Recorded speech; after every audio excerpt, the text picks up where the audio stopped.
So, game two, Cavs versus Toronto. Another domination. Cavs look great. You know, people, again, were all harping. Cavs play no defense. Cavs don't do this. Cavs don't do that. Cavs aren't going back. Cavs aren't repeating. Cavs are going to get destroyed by the Warriors. Cavs aren't coming out of the East. Washington's better. All this, you know. How do people forget so fast that LeBron coasts during the regular season and then just flips a switch? The team flips the switch with him, and you see who undoubtedly is the best player in the NBA. They dominated yesterday. Again, they took DeMar DeRozan out of the game with the double team. He was awful. He got shut down. Kyle Lowry went out with an ankle injury after, what was it? Like after right around halftime or into the third, one of those two. It was a basic domination, and LeBron is just, I don't see how, it just always amazes me to see LeBron toy with people. Like, he put up 39 points yesterday and took 14 shots.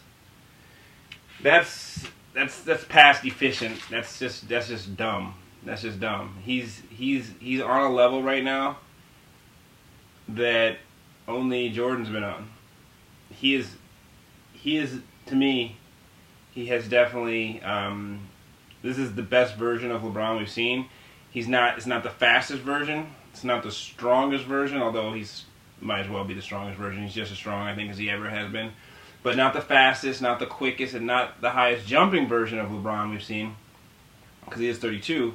But at the end of the day, he still is the fastest small forward in the league, still the strongest small forward in the league, still the most explosive small forward in the league, still the highest jumping small forward in the league.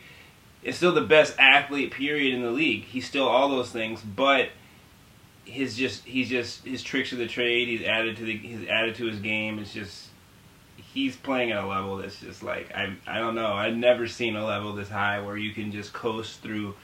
He doesn't even look like he's trying in playoff games now. Like, and when I say not trying, I guess that's not the right word. It's just coming so easily. When he puts his mind to doing something, it always happens. You know, when he wants to score or go to the hole, it's either going in or he's getting fouled, one of the two. He's just at that level now that when he decides to do something, it happens. So, again, you know, everyone looked good. Let me go down the line. You know, Kyrie. Kyrie. That's the biggest thing I want to talk about.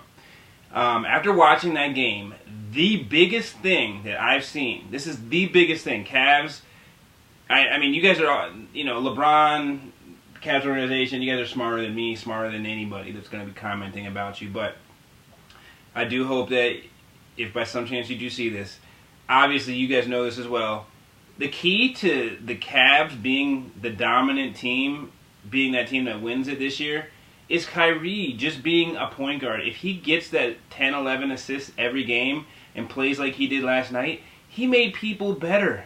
You made Tristan Thompson so much better. You got J.R. Smith open shots. You got Shumpert open shots. Kyrie can get anywhere he wants to on the court. And so naturally, when you can get anywhere you want to score, right?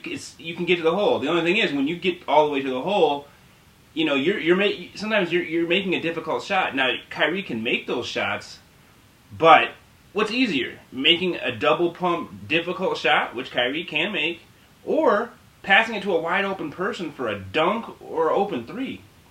Well, obviously, we all know the answer, and I think, I'll tell you what was the biggest turning point for Kyrie, and God bless him for this, but when the Pacers were down, or when the Cavs were down big to the Pacers, Game 3, and the Cavs came back, and they came back without Kevin Love and Kyrie, and really the biggest thing was Kyrie not being in and having Darren Williams in there running point and playing the point guard position the way the point guard position is supposed to be played.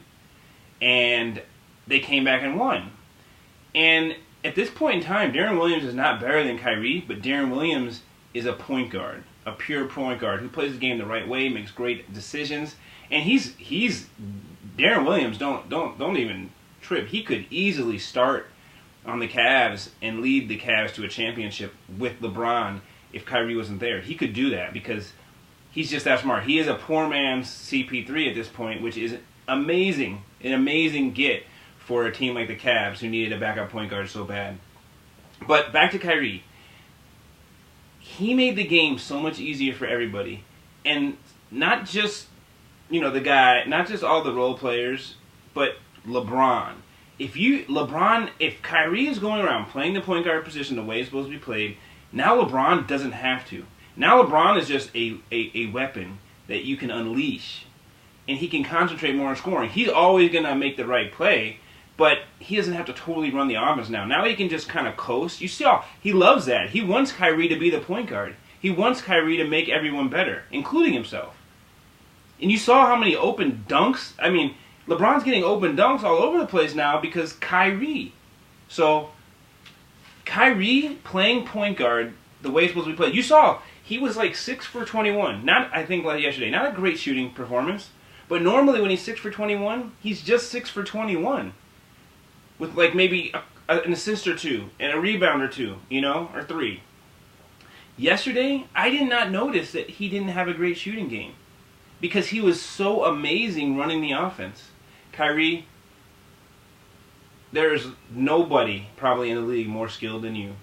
And that's why I understand, you go into the hole, you're scoring, because you can. I mean, we want, and I don't want you to lose that, and you don't, and you hadn't. But, man, the way you create, the way you're able to create, he could be the best creator in the league because he can get to any spot he wants. He just has to concentrate on that. But, man, I'll tell you what, the Cavs look amazing when Kyrie is playing that way. I mean, they look amazing. That is a team right there. You don't want to, they're a better team when Kyrie is distributing, period, because then you can unleash LeBron. When LeBron's distributing, well, then you're actually kind of taking away from your team because now you're taking away a guy who's so efficient scoring and replacing it with other guys that he has to make efficient. Whereas with Kyrie, when he's playing point guard, now you are making everyone better and you still have that most efficient weapon in the NBA, which is LeBron. And, that's what you want. You want to have LeBron there to put buckets and to put the ball in the hole. Obviously he is always going to create, but you don't want him to create, and you don't want creating to be his main objective. You want his main objective to be putting the ball in the hole. And if you got a guy like Kyrie, a guy like Darren, guys that can create around LeBron, and then you make the game easier for LeBron. You make the game easier for LeBron, that's when it's over, because the game is already easy for the guy. So Cavs look great. I'm telling you, like, as long as Kyrie keeps playing this way, I'm predicting they're gonna repeat. They're gonna beat Golden State this year if Kyrie continues to play this way. They will beat Golden State because now you've made the game easier for LeBron. LeBron's level is always here. Now with a Kyrie that's playing that way, his level ascends up to here now, and now it's at a level that just can't be beaten by any team because now he's just an completely unstoppable force of nature.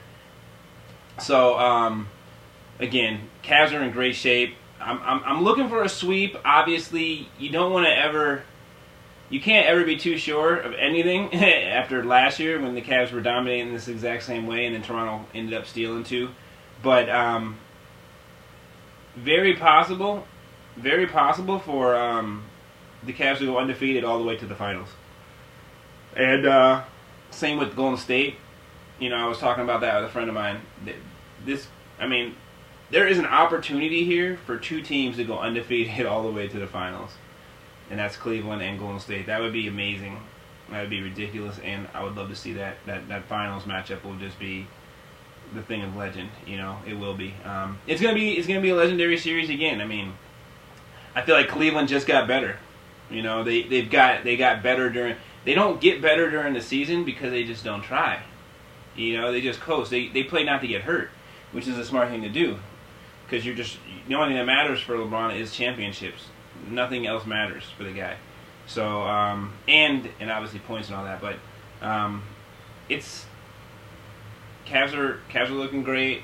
Cavs fans, you guys don't have anything to really worry about right now. I mean, as long as LeBron's healthy, as long as Kyrie is healthy, as long as everyone's healthy, obviously, and as long as Kyrie just plays that way, I mean, we can look for another championship because, I mean, now everyone is better, and you have LeBron now at the end of those passes instead of LeBron having to put other guys into those passes. So I'm definitely expecting, like I said, a sweep here, and I could see them going all the way to the finals with no losses. Obviously, Boston and Washington are going to be tough.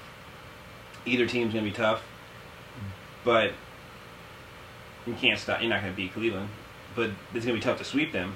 You're not going to beat Cleveland, so Cleveland will be in the finals this year for sure. Most likely, I mean, they're going to be playing Golden State for sure, and we'll see how it goes. Again, thank you guys for watching. Just to let you know, I talk sports, movies.